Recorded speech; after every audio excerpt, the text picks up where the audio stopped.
Hey, what's going on, everybody? It's Tamel Dontrell with another video. I really can't see the time, but anyhow, it's going on 12:30 Friday morning, and I wanted to touch on a subject that's been bothering me for some time. And thanks to a friend on Facebook who reminded me about the subject, I will be talking about it tonight. So don't judge me, the one who sent me the Facebook message. Thank you for giving me a subject to talk about. I've been coming across a lot of people within the communities of HIV and AIDS who's been dealing with it for decades, who's been dealing with the side effects physically, mentally, and emotionally. I've dealt with some who are open with their status, and I've dealt with people who are closeted and still having hard times coming to grips with their status. For me, as a young kid who just found out in '07, I've been telling my story from day one. I told my story day one once I found out, and at that moment I knew I was living after the fact of knowing my status because I cried. If I didn't cry, that means I was dead to the world. That means that I was putting myself into an early grave. To me, right there is showing proof that I have a will to live, that I'm still living. And if it wasn't for the people within my communities paving the way for me, I wouldn't be here. I would have given up a long time ago. But the people that I've looked up to, and there's people that I haven't even known, only through messages, hateful messages at that, I look up to.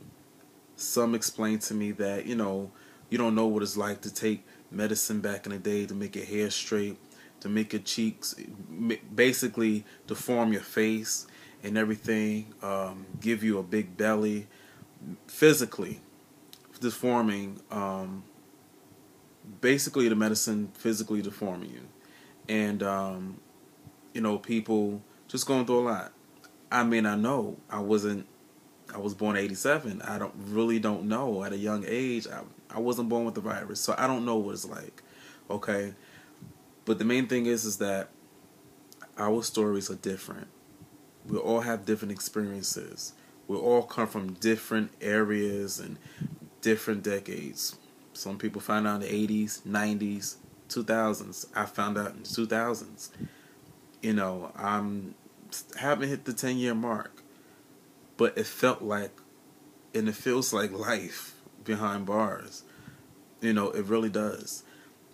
But I just want people to know that this shouldn't be a battle. We're not on a TV show. We're not on a game show to see whose story is worse than whose. To see who battled it out better than who. People forget that there are people who, well, make a long story short. I know there's people back in the day who took many, many pills just to get themselves back to being healthy or somewhat healthy. But we forget about those who cannot take medicine, who wants to take medicine and build a resistance towards everything because of their HIV strand. And those, apparently, the ones who die quicker than others.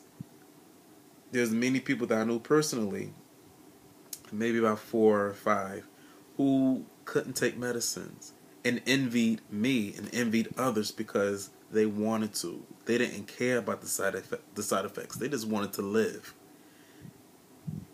Does your story compare to his or hers? You're taking medicine, right? You're going through the side effects, right? You're still living. You might have been dealing with this for 10, 20, 30 years. You're still living. Needless to say, our stories are different. Our experiences are different. I need people within my own community that I've entered behaviorally to back me up, to push me forward, to just guide me. I don't knock that anybody from telling their story. If you want to go tell your story, kudos to you. Just try to reach those who are going to listen. Continue to help break down the rejection, the stigma, the thoughts of it. Just do what you need to do for your community. I'm doing my part and will continue even through the death threats, even through the stigma, the rejections being talked about, being looked at differently, not wanting to be around, not people wanting to be around me. I'm dealing with it. I still deal with it. It's still pushing me to do what I need to do. So you need to do that. You have a story. It could be powerful, whatever. Just speaking about it is powerful. It takes courage. It takes strength. And I don't need no one tearing me down. I don't need that. I still have a long, long time to live. I'm only 26. I'll be 27 in February. And like I said, I don't know. I don't need no badgering or nothing from, let's say, the older crowd. Did I say it right? For the mature crowd. How about that? Y'all like that? Okay, great. So, we're all in this together. Can someone just recognize the work that I do? Does it really look like I want to be up here telling my story all the damn time and getting tired? And no, I don't get paid for this. I really don't. I don't get paid for doing these videos. I don't. This is life. And I'm going to live my life and tell it to save another person's life. So I'm going to end it right there.